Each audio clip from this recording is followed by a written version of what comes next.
We are in Colossians 3 and 4 this week, but before we dive into that, I thought today I would take a moment to share something I just released yesterday that you can find in the shop.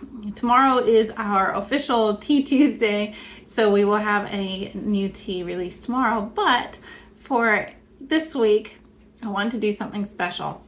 So our family doesn't celebrate Halloween, and I can go into a whole lot of different subject matter of that video. There we go, that's what I was looking for. And why we don't celebrate Halloween. You probably guessed, if you follow my videos, where we stand on a lot of issues.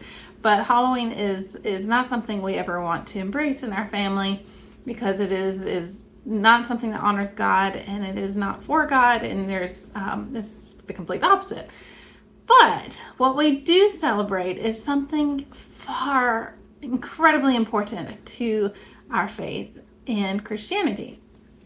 And it's Reformation Day. And if you're not familiar with Reformation Day, it took place on October 31st, and it was Martin Luther that nailed the 95 Theses to the door at the church in Wittenberg. So our family has always done little things to celebrate. And this year, it's been in my heart more so to actually share a lot of that we do, add a little bit more to it, and make it into a family guide for your home if you're wanting to also embrace and celebrate this incredibly important day in our church culture and church history. But it was in 1517, so it's over 500 years ago that this took place. And I created a guide. It's downloadable, so I have my printing. I did a terrible job printing, but it was for a quick to make sure I had this for a video. But it's downloadable link that you will get when you purchase this. But it has all the story about Martin Luther.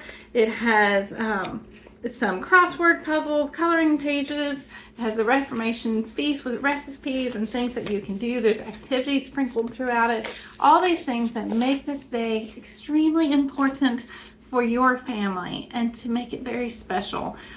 So in conjunction with that, I also, of course, after I was having this on my mind going, I really, really want to do this. Actually, I got to back up. My dream has always been, I've had this in my vision for years, and I've yet to be able to do it. So maybe your church will want to do this. But I have always wanted to do a Reformation Day at church, because I struggle, honestly, with the trunk or treat, because I feel like we're just trying to embrace the Halloween event and have an alternative place to go, and it's doing the same thing. So I struggle with it, but that's my personal battle. But what I have always wanted to do is a Reformation Day on October 31st at churches, because I think it would be the coolest thing to have a medieval-like village where children can go up and see somebody who's doing ironworks, and they get to do an ironwork craft, or leather and do some sort of leather craft, and different booths that everyone sets up to set up this medieval village.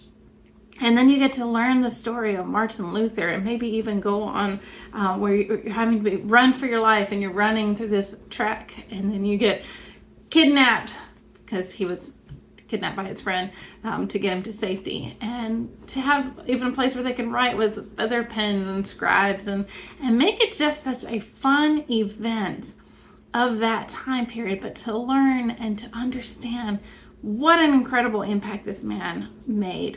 One man who stood for truth, and he was not trying to cause division in the church. He actually was not. That was not his goal. He was trying to have a discussion, a conversation with people, to be able to help open up their eyes and share what he had learned in Scripture that was just profound, and it changed his whole view. Because at the time, I won't spoil everything. If you're wanting more information, if you're wanting to really get it to embrace this in your family, go get the family guide. It's downloadable on the website shopamade.com. But on top of that, this is what I was trying to get to, is in the process of making that and having this vision of what I would love to have as a big event at churches to have put on. I thought, I love these teas, and one of the things I do is process my thoughts and my emotions through making teas. So I was thinking, what flavors would I think of when you're thinking about Reformation? And of course, I had to come up with a tea, and I'm telling you, I got tasting it. Hold on. I made this tea just a couple days ago to experiment and see what I would do. I think I haven't created my ultimate favorite tea. And so I was trying to create it to have that kind of grape juice, because they would drink grape juice there with some of these feasts. So I was trying to do a grape juice, but also more of a mulled spiced grape juice with some figs and all in it. Oh my goodness.